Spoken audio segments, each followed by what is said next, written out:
Rabiatul Adawiyah itu bang, itu adalah seorang ulama sufi dari kalangan perempuan. Pernah ditanya sama Hasan Al-Basri, Rabiatul Adawiyah, kenapa sekarang kau bisa taubat seperti ini? Kenapa kau sekarang bisa berubah seperti ini? Padahal kau dulu maaf, kau dulu padahal seorang pelacur. Tapi kenapa kau bisa taubat seperti ini? Apa kata Allah? Inilah jawaban dari Allah. Ketika hidayah sampai kepada hatinya makhluk, maka tidak ada satupun makhluk yang mampu untuk menyesatkannya. Tapi kalau hati sudah disesatkan oleh Allah, sampai kapanpun dia takkan pernah bisa kembali, kecuali Allah yang menolongnya, saudara.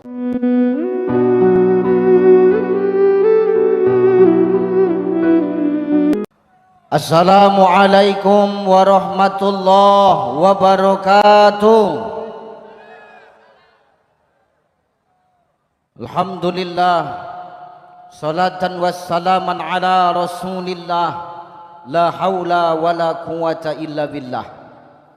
Syukur kepada Allah, salawat kepada Rasulullah. Mudah-mudahan kita tergolong kepada umatnya nanti yang akan mendapatkan syafaatnya. Amin. Amin.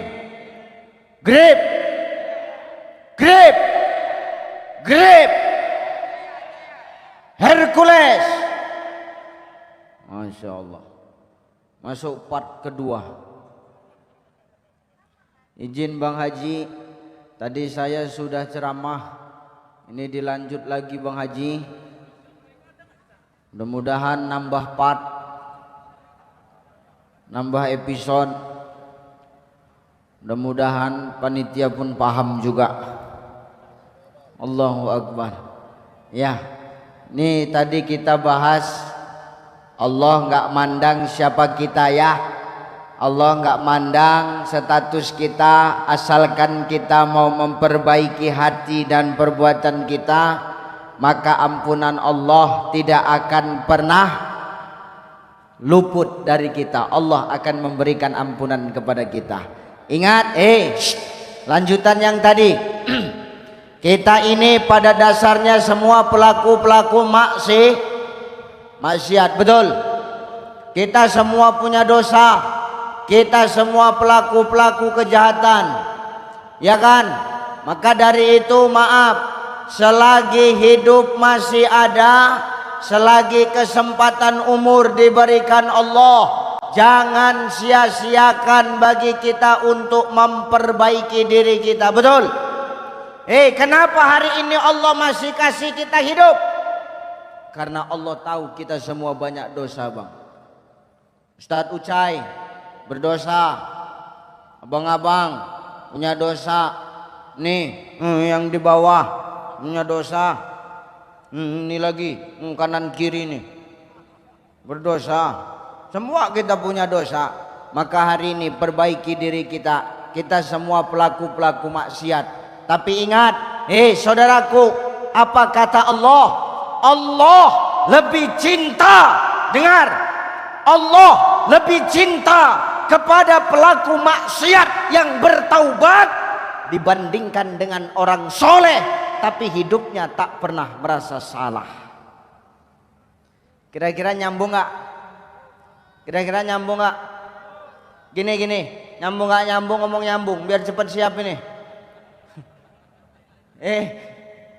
Allah lebih cinta kepada pelaku maksiat yang taubat dibandingkan dengan orang soleh tapi tak pernah merasa salah. Banyak nggak orang yang soleh tapi nggak pernah merasa salah? Banyak nggak? Banyak. Tuh di Belawan itu 3 kontainer lagi belum dibongkar. Biar tahu kok dulu. Kenapa Ustadz? Yang dipandang Allah itu bukan kita yang sekarang. Yang dipandang Allah bukan kita yang sekarang. Kalau kata orang, Ucai itu orang baik, Ucai itu orang soleh. Kata orang, kata Allah belum tentu. Betul? Betul pula itu, mulut siapa tadi itu? Ya, karena pengakuan manusia sama pengakuan yang nyiptakan manusia nggak pernah sama, Bang. Yang Allah pandang bukan kita yang sekarang, tapi yang Allah pandang adalah nanti akhir dari kehidupan kita. Makanya Allah ngomong dalam Quran, walal akhiratu khairul laka minal ula. Akhir itu lebih baik bagimu daripada permulaan. Lebih bagus terlambat daripada tidak sama sekali. Betul? Betul? Iya, makanya udah. Lebih bagus terlambatlah daripada enggak sama sekali. Makanya ada istilah, Bang. Bang, ada istilah. Apa istilahnya? Lebih bagus jadi mantan orang jahat apa mantan orang baik? Hah?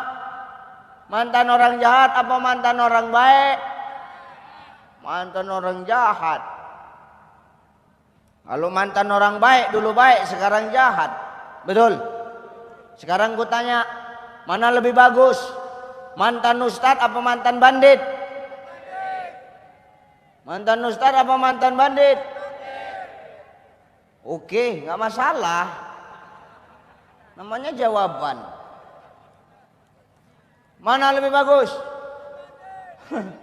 Mantan bandit. Oke, sekarang saya tanya, mana lebih bagus? Ustadz jadi bandit apa bandit jadi ustadz? Oke, bandit jadi ustadz, nggak masalah. Namanya jawaban. Sekarang ku tanya lagi, mana lebih bagus? Ustadz mati di hotel apa bandit mati di masjid? Bandit mati di masjid. Oke, no problem. Namanya jawaban. Setelah Pak Polisi olah TKP, baru ketahuan. Memang Ustadz itu mati di hotel, tapi mati dalam keadaan bersujud ketika sholat qiyamul lail. Bandit itu memang mati di masjid, tapi kena pukul orang sekampung karena nyuri kotak impak. Enggak. Kok kayaknya zolim kali kau sama aku. Maka hari ini yang Allah pandang bukan keadaan kita sekarang, saudaraku. Yang Allah pandang adalah akhir dari kehidupan kita. Maka tidak ada kata terlambat bagi kita untuk memperbaiki diri. Betul? Ya, kenal nggak sama yang namanya Robiatul Adawiyah? Robiatul Adawiyah, kenal Bang? Robiatul Adawiyah, orang Sunggal. Robiatul Adawiyah itu Bang, itu adalah seorang ulama sufi dari kalangan perempuan. Pernah ditanya sama Hasan Al-Basri, Robiatul Adawiyah, kenapa sekarang kau bisa taubat seperti ini? Kenapa kau sekarang bisa berubah seperti ini? Padahal kau dulu maaf, kau dulu padahal seorang pelacur. Tapi kenapa kau bisa taubat seperti ini? Apa kata Allah? Inilah jawaban dari Allah. Ketika hidayah sampai kepada hatinya makhluk, maka tidak ada satupun makhluk yang mampu untuk menyesatkannya. Tapi kalau hati sudah disesatkan oleh Allah, sampai kapanpun dia takkan pernah bisa kembali, kecuali Allah yang menolongnya, saudaraku. Hari ini kita berdoa mudah-mudahan yang sudah istiqomah dalam kebaikan tetap Allah istiqomahkan. Amin. Tuh Robiatul Adawiyah ditanya, sudah berapa banyak laki-laki yang tidur denganmu Robiatul Adawiyah? Sangkingkan banyaknya, Robiatul Adawiyah sampai nggak bisa jawab, Bapak Ibu, diam dia. Tapi tengok doanya melangit, syair doanya terkenal, kita semua hafal. Cemana syairnya? Ilahi las tulil firdaus si ahlat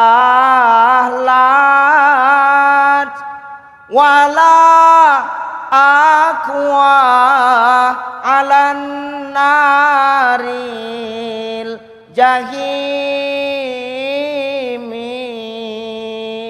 Kalau bahasa Indonesianya, wahai Tuhan, ku tak layak ke sorgamu, namun tak pula aku sanggup ke nerakamu. Apa kata Rabiatul Adawiyah? Ya Allah, andai kata aku beribadah kepadamu hanya karena mengharapkan surga, maka tutuplah pintu surga itu untukku. Dan kalau aku beribadah kepadamu hanya karena aku takut api nerakamu, maka bakarlah aku dengan api nerakamu. Luar biasa cinta kepada Allah ketika hidayah itu sampai. Maka hari ini Allah titipkan kekuatan kepada kita, Bapak Ibu. Allah titipkan kekuatan kepada kita. Makanya dengan kekuatan itu siogianya kita bisa menolong agama Allah. Apapun baju kita, apapun latar belakang kita, yang penting hidup kita bisa manfaat untuk orang banyak. Betul? Yang penting kita bisa manfaat baik untuk orang banyak. Betul? Betul? Apalagi grip ini. Betul? Iyalah, harus banyak manfaat ini. Jangan kita hari ini dititipkan harta kita sombong. Kata Nabi, man kana lahu malun falyatasaddaq bimali. Kalau ada hartamu, maka sedekah kau dengan hartamu.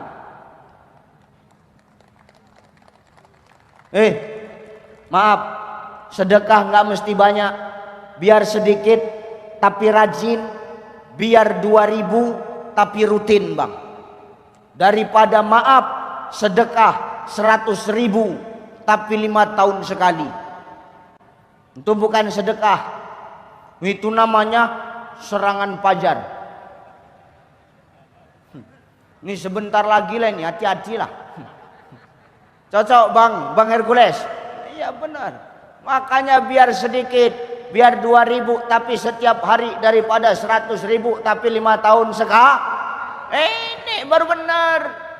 Jangan sampai maaf nengok kota impak tuh kita macam nengok hantu, takut awak. Kadang-kadang awak sholat Jumat nampak kota impak tuh mulai jalan, wow, pura-pura sholat. Allahu Akbar. Rupanya kota impak tuh tak berjalan-berjalan, berhenti aja di samping dia. Wah, ini celaka nih. Hari ini jangan karena harta kita sombong, tapi dengan harta itu belanjakan di jalan Allah. Kenapa? Karena dengan harta yang kita belanjakan di jalan Allah, itulah nanti yang akan menolong kita di hadapan Allah Subhanahu wa taala. Amin. Mana buktinya? Bang Haji Hercules, tengok dulu Bang. Tengok dulu, buktinya harta itu sekarang sudah dibelanjakan di jalan Allah. Siapa yang buat? DPC Grip Kota Medan mengundang 1001 anak yatim. Allahu Akbar. Itu Pak, 1001 anak yatim disantuni itu. Tapi jangan menang banyaknya aja. Nanti 1001 isinya 10.000. Ongkos beca pun tak temakan tuh. Karena aku pernah Bang Haji ngisi ceramah santunan anak yatim. 100 anak yatim santunan. Habis aku ceramah, ke toilet aku. Anak-anak yatim itu pun ke toilet juga lah. Ku dengarkan aja bisik-bisikan orang itu. Punyamu berapa? Merah punyaku. Bukalah berapa? Rupanya merah 10.000. Betul kau? Iya 10.000. Punyamu berapa? 10.000. Aku dalam WC itu senyum-senyum aku. Begitu aku keluar, ku tanya, ngapain kalian? Nengok amplop Ustaz. Berapa isinya? 10.000. Coba buka amplop Ustaz, mana tahu sama isinya Ustaz. Gitu juga aku kan. Sanksi juga lah aku kan. Iya juga ini kupikir, rupanya ku buka lain. Itu entahlah di tempat sana kan. Di sini kan belum tahu lagi nasib punta semana nih. Nah, dalam hati Bang Perdi nyesal kali aku ngundang Utsain. Aku tak apa-apa, tak diundang lagi. Patah tumbuh hilang berganti. Ustaz sombong? Tidak sombong, itulah nyatanya. Bukan nggak aku batalkan tiket pesawatku itu ah. Berapa harganya itu, hitung-hitung lah itu. Aku sekali berangkat sama asistenku 2 orang. Udah berapa aku koyak. Jangan sampai kemari temamut, cuman temakan modal aja, sakit kali rasanya itu. Allahu Akbar. Apalagi udah temamut suruh 2 kali ceramah, sakit kali rasanya itu. Ya, dijanjikan nanti kita makan siang sama Bang Haji Hercules. Apa? Awak nahan lapar, udah datang dia pun udah makan duluan di hotel tadi. Jangan gitulah Bang Haji Hercules, mentang-mentang ketua makan duluan ah. Masya Allah.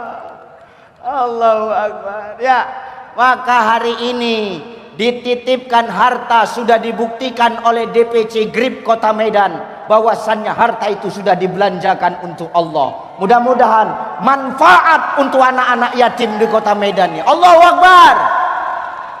Tapi aku mau titip satu Bang Ferdi. Tolong GRIP Kota Medan, kalau ada penyantunan anak yatim, aku titip sahabat yatim Kota Medan Bang. Kenapa Ustadz? Karena aku adalah brand ambassador mereka. Aku titip untuk sahabat yatim Indonesia. Bang Haji Hercules, kalau ada proyek dari Pak Prabowo untuk sahabat yatim Bang, oke? Insya Allah. Hidup Pak Haji. Allahu Akbar. Harus pandai ngengkol, kalau nggak rusak kita. Eleh, tukang ngolah semuanya ini. Eleh. Ustadz kenapa tahu? Nampak dari gaya duduknya. Eleh. Ini ular-ular semuanya ini Bang Haji. Cuman kan berapa kali ganti sisi tak tahu awak kan gitu. Allahu Akbar ya. Maka hari ini tolong dengan harta, dan GRIP sudah memberikan contoh. Itu tandanya GRIP sudah jadi yang manfaat untuk orang banyak. Amin. Yang kedua, Ustadz, apa? Tak ada hartaku, bagaimana aku menolong agama Allah? Kata Nabi, mangkana lahu kuwatun falyatasodak bikuwati. Ada kekuatanmu, ada kehebatanmu, kau dititipkan fisik yang kuat, kau tolong agama Allah dengan kekuatanmu. Betul? Jangan kau kuat kau menghardik yang lemah, kau memijak-mijak yang lemah. Jangan kau anggar bangga dengan tato kau. Kau kira orang takut sama tato sekarang? Tak ada yang takut lagi sama orang bertato sekarang. Lebih ngeri awak neng orang bepanu daripada bertato. Maka hari ini saudaraku, kalau kau punya kekuatan, ada yang lemah, tolong dengan kekuatan yang dititipkan Allah. Betul? Ada nenek tuh menyeberang, payah dia nak menyeberang, stop call diesel tuh, stop. Ayo nek, nyeberang nek. Kan jadi amal. Pakai baret merah pula, cuman bukan Kopassus, GRIP mereknya. Manfaat. Nolong nenek tuh menyeberang, ayo nek cepat sikit nek. Tapi lama Ustadz, nenek tuh jalan, sepak kan sih, cepat kau sikit, cepat. Udah wak tolong nenek tuh, tak tahu dia terima kasih Ustadz. Jalan aja Ustadz, ngapain kita mengharapkan terima kasih dari orang, betul? Hidup nih nggak usah cari pengakuan dari makhluk lah. Hidup ini cari pengakuan dari Sang Maha Pencipta makhluk. Kalau kita hidup diakui oleh makhluk, hanya sebatas umur dia hidup. Tapi kalau sudah yang Maha menciptakan makhluk yang mengakui, kekal Bapak Ibu. Insya Allah. Saya berapa kali nolong nenek-nenek itu menyeberang, tak tahu terima kasih, makin dimaki-makinya aku. Nggak tahu dia awak pengawal awak GRIP, tengok. Maki-maki awak sama nenek itu. Ku seberangkan nenek itu. Dia seberangkan, apa kata nenek itu? Emang nggak ada otak kau ya say? Iya. Apanya nek? Nenek udah aku seberangkan bukan terima kasih, makin nenek maki-maki aku. Apa kata nenek itu? Kau tahu Cai? Apa? Aku baru nyebrang ke sana, tahu kau?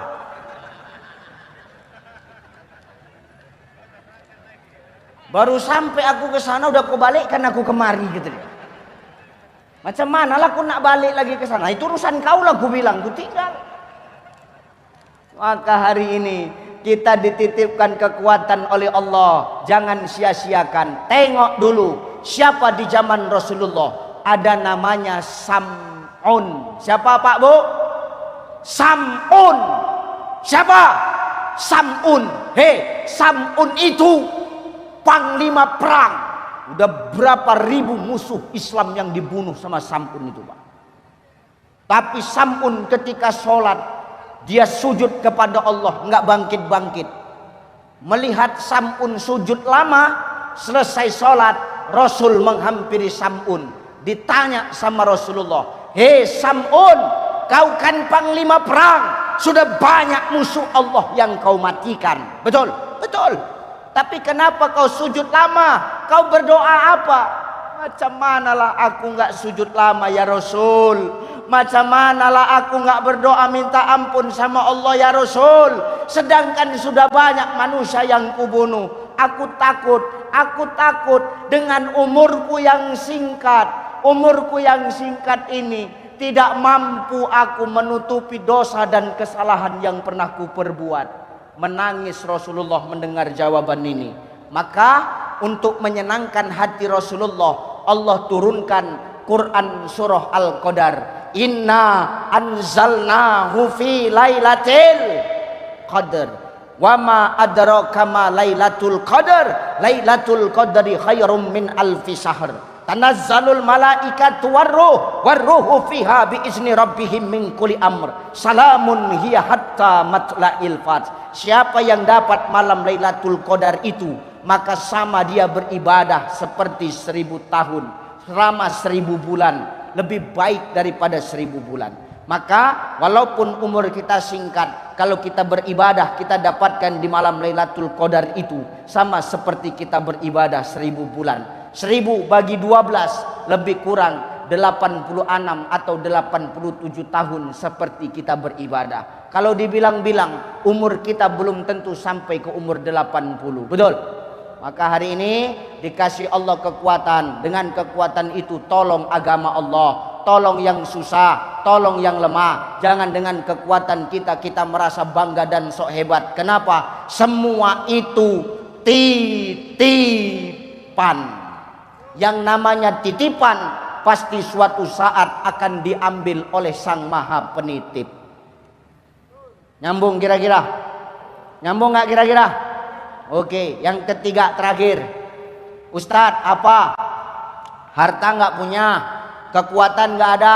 Cemana caraku menolong agama Allah? Mangkana lahu ilmun falyatasaddaq bi ilmi. Kalau ada ilmumu, sedekah kau dengan ilmumu. Artinya apa? Sampaikan kebaikan yang kita tahu kepada orang lain. Walaupun kadang-kadang kita bukan pendakwah, kita bukan ustadz, tapi kalau kita tahu akan kebaikan, maka sampaikan kebaikan itu. Kata Nabi, balighu anni walau ayah, sampaikan dariku walau hanya satu ayat. Insya Allah itu jadi manfaat buat orang banyak.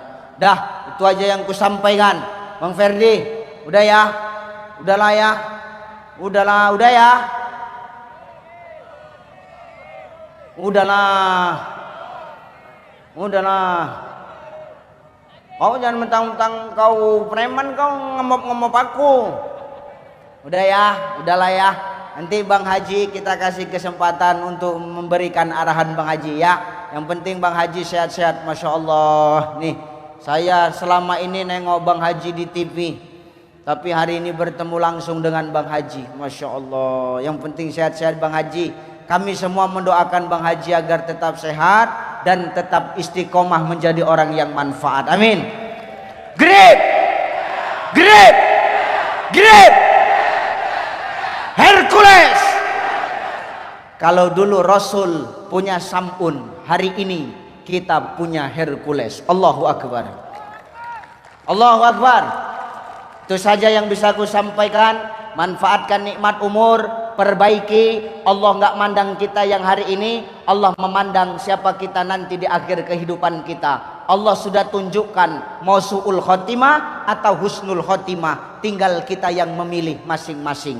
Ketika dititipkan harta, belanjakan harta itu, tolong agama Allah dengan harta kita, agar itu nanti mampu menolong kita di hadapan Allah. Nggak ada harta, dititipkan kekuatan, gunakan kekuatan untuk menolong yang lemah. Jangan dengan kekuatan malah kita sombong di hadapan Allah dan di hadapan manusia. Yang ketiga, harta nggak ada, kekuatan nggak ada, Allah kasih ilmu, maka sampaikan kebaikan dari kita. Walaupun kita bukan pendakwah, kita bukan dai, tapi kalau kita tahu akan kebaikan, sampaikan kepada orang lain, sekiranya itu menjadi manfaat buat diri kita dan buat orang lain adanya. Terima kasih, mohon maaf, sukses untuk GRIP, sukses untuk kita semua, berkah acara kita hari ini, amin. Terima kasih, mohon maaf. Ila liqa ma'assalamah. Wallahul muwaffiq ila aqwamit thoriq. Wassalamu alaikum warahmatullahi wabarakatuh.